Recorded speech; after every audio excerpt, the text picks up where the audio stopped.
Hello, I'm Severin Suzuki speaking for ECHO, the Environmental Children's Organization. We're a group of 12 and 13-year-olds trying to make a difference.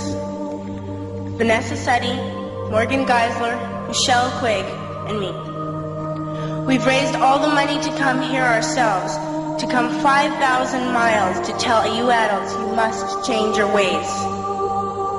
Coming up here today, I have no hidden agenda. I am fighting for my future. Losing my future is not like losing an election or a few points on the stock market. I am here to speak for all generations to come. I am here to speak on behalf of the starving children around the world whose cries go unheard. I am here to speak for the countless animals dying across this planet because they have nowhere left to go. I am afraid to go out in the sun now because of the holes in our ozone. I am afraid to breathe the air because I don't know what chemicals are in it. I used to go fishing in Vancouver, my home, with my dad, until just a few years ago we found the fish full of cancers. And now we hear of animals and plants going extinct, every day vanishing forever. In my life, I have dreamt of seeing the great herds of wild animals, jungles and rainforests full of birds and butterflies. But now I wonder if they will even exist for my children to see. Did you have to worry of these things when you were my age? All this is happening before our eyes, and yet we act as if we have all the time we want and all the solutions. I'm only a child and I don't have all the solutions. But I want you to realize neither do you. You don't know how to fix the holes in our ozone layer. You don't know how to bring the salmon back up a dead stream.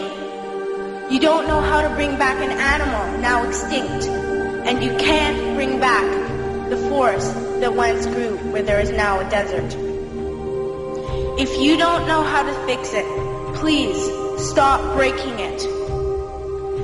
Here, you may be delegates of your government, business people, organizers, reporters, or politicians, but really, your mothers and fathers, sisters and brothers, aunts and uncles, and all of you are someone's child. I'm only a child, yet I know we are all part of a family, 5 billion strong, in fact, 30 million species strong. And borders and governments will never change that.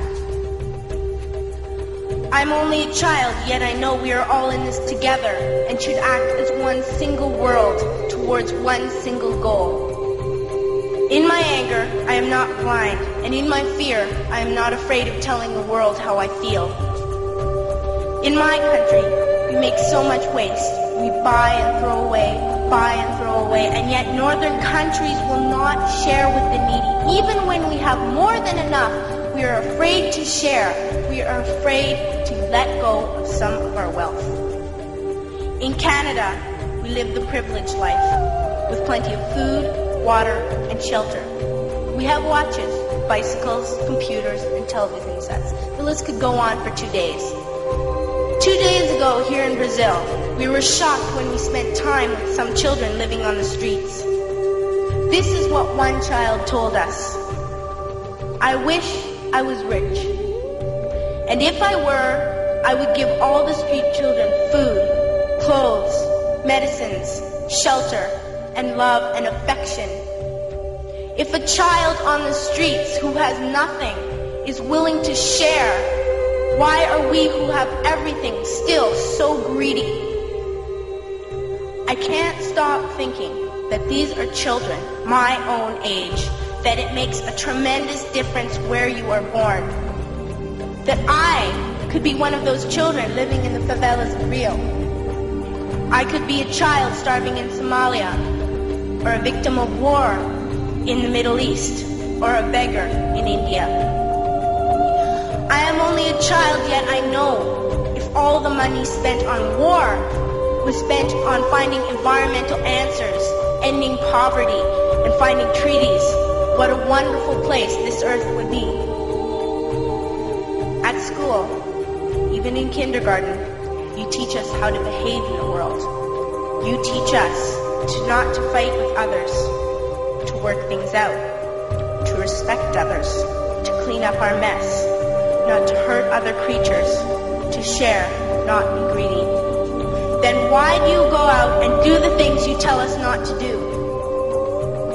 Do not forget why you are attending these conferences, who you're doing this for. We are your own children. You are deciding what kind of world we are growing up in. Parents should be able to comfort their children by saying, everything's going to be all right. It's not the end of the world, and we're doing the best we can. But I don't think you can say that to us anymore. Are we even on your list of priorities? My dad always says, you are what you do, not what you say. Well, what you do makes me cry at night. You grown-ups say you love us, but I challenge you, please, make your actions reflect your words. Thank you.